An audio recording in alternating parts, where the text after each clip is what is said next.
오늘 함께 나누실 하나님의 말씀은 데살로니가전서 5장 1절부터 11절까지의 말씀입니다. 데살로니가전서 5장 1절부터 11절까지의 말씀입니다. 주의 말씀을 한 마음으로 받도록 하겠습니다. 형제들아, 때와 시기에 관하여는 너희에게 쓸 것이 없음은 주의 날이 밤에 도둑같이 이를 줄을 너희 자신이 자세히 알기 때문이라.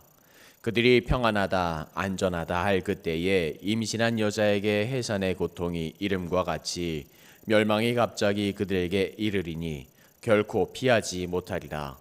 형제들아, 너희는 어둠에 있지 아니하매 그날이 도둑같이 너희에게 임하지 못하리니 너희는 다 빛의 아들이요 낮의 아들이라. 우리가 밤이나 어둠에 속하지 아니하나니 그러므로 우리는 다른 이들과 같이 자지 말고 오직 깨어 정신을 차릴지라.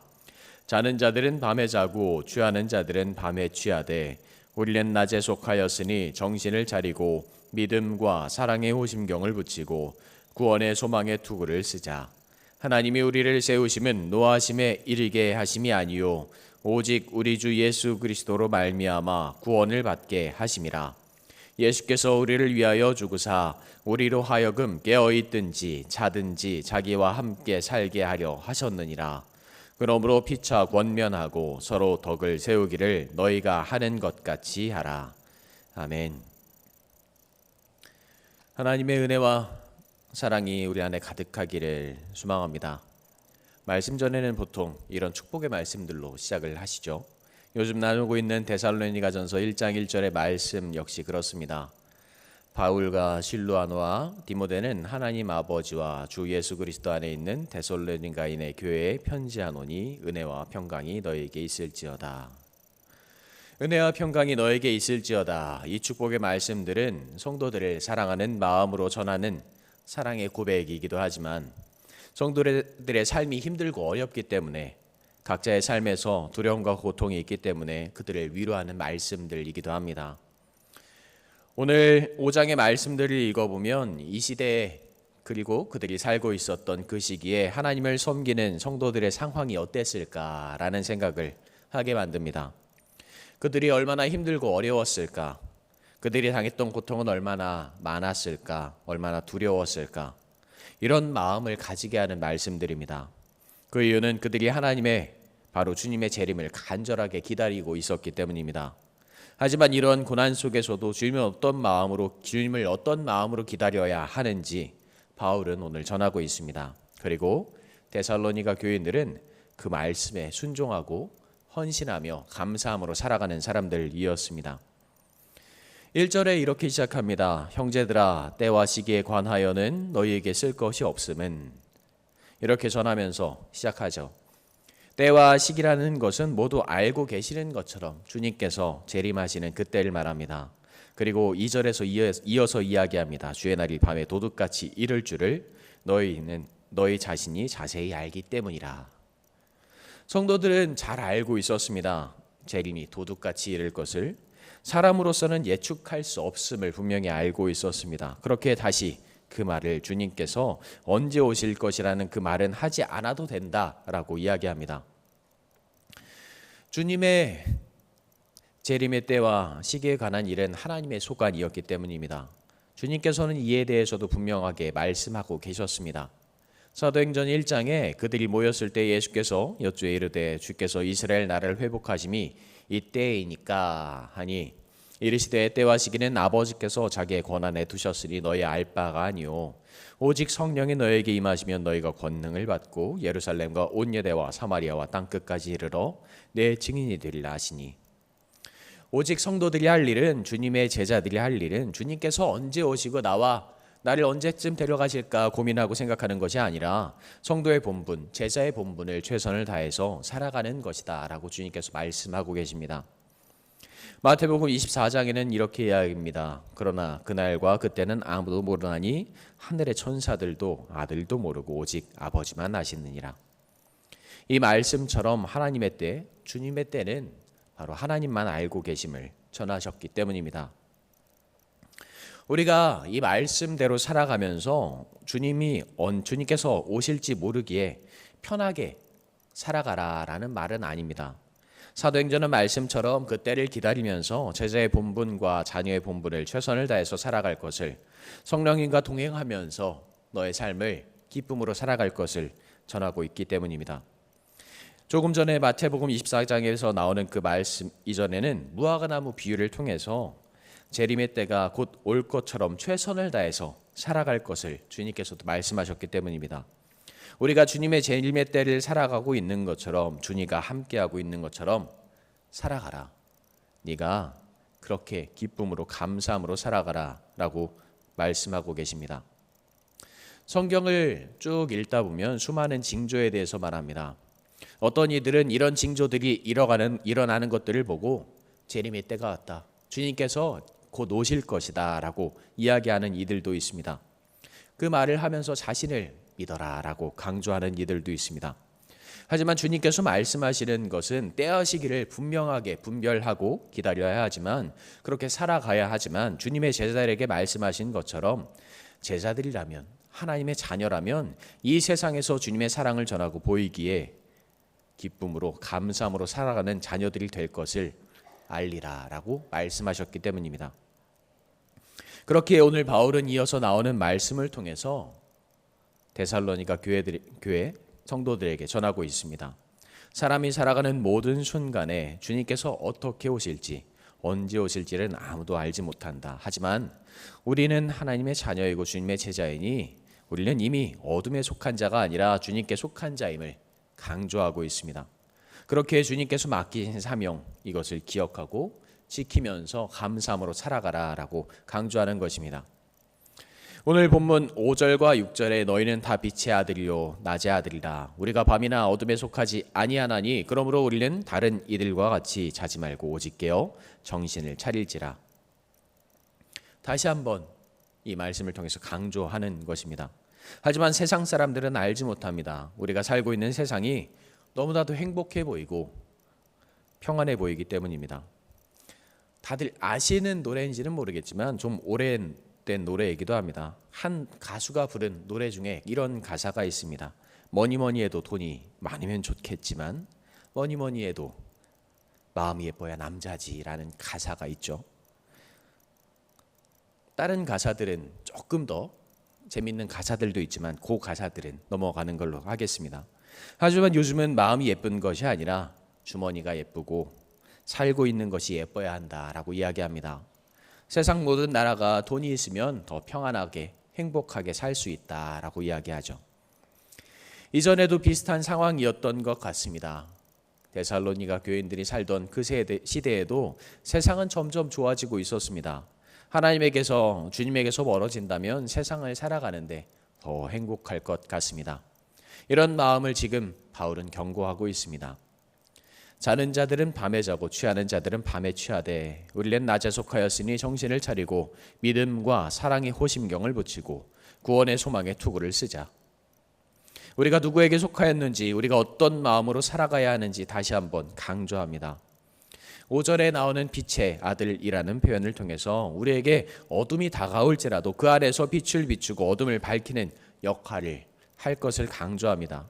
다른 이들과는 다르게 어둠에 속한 이들에게는 우리가 빛이 될 것을, 주님께서 우리에게 빛과 길이 되신 것처럼 우리가 그들에게 빛이 되어서 주님께 나아가는 그 길을 보여줄 것을 말씀하십니다. 그리고 이것은 단지 소망이기에 쉽게 여길 것은 아닙니다. 성도들이 조심할 것은 이어서 나오는 그 말씀처럼 깨어서 나와서 정신 차릴 것을 강조하는 것처럼 우리에게는 그것이 너무나도 기쁜 소망이기도 하지만 주님께서 주신 사명임을 강조합니다. 우리에게 강력한 책임이 있음을 말씀하고 있습니다. 세상에 속한 사람들은 소돔과 고모라에서 살던 그 사람들처럼 자신의 즐거움과 행복을 위해서 살아갑니다. 그들은 하나님의 심판이, 주님의 재림이 가까이 왔음을, 지금 우리에게 왔음을 알지 못하기 때문입니다. 천사들이 주님의 그 소돔을 심판하러 왔을 때 그 성에 살던 사람들이 자신의 즐거움을 찾기 위해서 하나님의 사자들을 요구했던 것처럼 세상 사람들은 자신의 즐거움을 위해서 하나님 앞에서 무슨 죄악이고 얼마나 그것이 나쁜 일인지 알지 못하고, 아니 알려 하고 있지 않기 때문입니다. 그렇게 지금 바울은 8절에서 믿음과 사랑의 호심경을 붙이고 구원의 소망의 투구를 쓰고라고 전합니다. 이것은 보이는 대로 하나님의 말씀과 사랑으로 무장할 것을 강조하고 있습니다. 하나님의 병사, 하나님의 나라를 지키는 병사로서 세상의 죄악에 속해서 살아갈 때 이런 마음으로, 사랑의 마음으로, 소망의 마음으로 무장할 것을 강조합니다. 믿음과 사랑으로 무장된 하나님의 온전한 자녀들로 살아가야 할 것을 소망합니다. 이것은 단지 내가 예배하고 있습니다, 헌신하고 있습니다, 이런 마음이 아니라 확실한 구원의 믿음을 기초로 해야 할 것을 강조합니다. 로마서 8장에 이런 말씀이 있습니다. 내가 확신하노니 사망이나 생명이나 천사들이나 권세자들이나 현재일이나 장래일이나 능력이나 높음이나 깊음이나 다른 어떤 피조물이라도 우리를 주 예수 그리스도 안에 있는 하나님의 사랑에서 끊을 수 없느니라. 이 말씀처럼 하나님의 그 간절한 사랑 안에서 내가 살고 있음을, 세상에 속한 사람이 아니라 세상에 어떤 것을 바라는 것이 아니라 하나님의 사랑 안에 살고 있음을 강조합니다. 우리는 주님의 사랑으로 구원받았고 우리에게 구원을 선물로 주었습니다. 우리를 묶고 있었던 그 속박에서 자유로워졌습니다. 하나님의 자녀가 되었습니다. 하지만 구원이 완성되는 것은 아닙니다. 내가 이렇게 구원받았습니다라는 고 끝나는 것이 아닙니다. 이 세상에서 살아가면서 죄를 짓기도 하고 죄악에서 살아가면서 그런 삶에 만족하면서 살아가기를 소망할 때가 너무 많기 때문입니다. 그렇게 이렇게 죄악된 삶에서 하나님의 마음을 가지고 말씀과 사랑으로 무장하며 살아가면서 하나님의 나라를 기다리고 완성해 나갈 것을 이야기합니다. 하나님이 우리를 세우심은 노하심에 이르게 하심이 아니요 오직 우리 주 예수 그리스도로 말미암아 구원을 받게 하심이라. 이 말씀처럼 우리를 세우신 것을 하나님께서 우리를 통해서, 아니 우리 안에 있는 우리 주 예수 그리스도로 말미암아 세상에서 하나님의 사랑이 전해지기를 소망하고 계시기 때문입니다. 종종 사람들은 오해하는 것 같습니다. 내가 열심히 하면 구원받을 것이다. 내가 구원받았다 확신하기도 합니다. 하지만 말씀처럼 구원은 우리의 열심을 통해서 주어지는 것이 아니라 예수 그리스도의 그 사랑으로 말미암아 이루어짐을, 우리에게 주어짐을 전하고 있습니다. 이어서 이렇게도 이야기하죠. 예수께서 우리를 위하여 죽으사 우리로 하여금 깨어있든지 자든지 자기와 함께 살게 하려 하셨느니라. 예수님께서는 우리를 위해서 죽으셨죠. 우리를 위해 대신해서 죽으셨습니다. 우리의 죄를 대신해서 죽으셨습니다. 그 결과 우리는 죄에서 자유로워졌습니다. 죽음을 면하게 되었습니다. 즉 예수 그리스도의 죽으심은 우리에게 영원한 생명을 가져다 주셨습니다. 이런 은혜 안에서 바울은 데살로니가 교인들에게 그리고 우리에게 말하고 있습니다. 그러므로 피차 권면하고 서로 덕을 세우기를 너희가 하는 것 같이 하라. 권면한다는 말을 통해서 서로 위로가 되기를, 서로에게 힘이 되기를, 서로에게 격려해주고 사랑을 해주기를, 사랑을 고백해주기를, 감사하기를 권고하고 있습니다. 바울은 성도들에게 서로 격려와 위로와 권면이 되기를 권고하면서 주님의 재림을 기다릴 것을, 성도들에게 피차 얼마나 큰 사랑이 되고 있는지 서로에게 힘이 될 것을 이야기합니다. 요즘 성도들 사이에서도 주님의 재림을 기다리면서 간절히 기도하는 이들이 있습니다. 신앙인으로서 그런 마음으로 간절히 기다리고 기도하고 소망하는 것은 어쩜 당연한 것인 것 같습니다. 하지만 이 글자 그대로 재림, 바로 성경에 나오는 그때가 이루어졌으니 이 세상의 종말이 찾아올 것이다, 이런 마음으로 세상을 살아가는 것이 아니라 이 말씀들이 우리에게, 주님의 제자들에게, 하나님의 자녀들에게 얼마나 그 간절한 사랑을 전해주고 나누어주는지 알려주고 하나님의 사랑을 받고 살아가는 사람으로서 그 사랑을 나누고 보이고 삶을 살아가기를 간절히 소망하고 권면하는 말씀들입니다. 저는 이렇게 말씀을 드리면 조선 가정에서 자라난 사람입니다. 그렇다고 부모님이 안 계신 건 아니었습니다. 너무나도 바쁘게 각자의 삶에서 살아가셨던 분들이었기 때문에 할머니와 할아버지 품에서 살아갔습니다. 어렸을 적 살아가다 보면 부모님들께서는 싸우시는 모습을 자주 보게 되죠. 그런데 조선 가정 할머니 할아버지 품에서 살아가도 할머니 할아버지께서도 분명히 싸우시는 것을 보게 됩니다. 그러면 할머니께서는 신앙인이셨고 할아버지께서는 교회 다니지 않으셨기 때문에 어떤 마음으로 싸우셨을지는 다들 아실 거라 생각합니다. 할머니는 간절하게 싸우시면서 주님을 부르는 마음으로 죽여라고 소리치셨습니다. 기도하실 때랑 비슷한 목소리로 소리를 치셨죠. 그러면서 할아버지랑 큰 소리로 싸우시고 할머님께서는 신앙을 가지신 분이셨지만 할아버지와 싸우시고 그 마무리를 항상 그렇게 하셨습니다. 귀신은 뭐 하나 몰라 저 인간 안 잡아가고.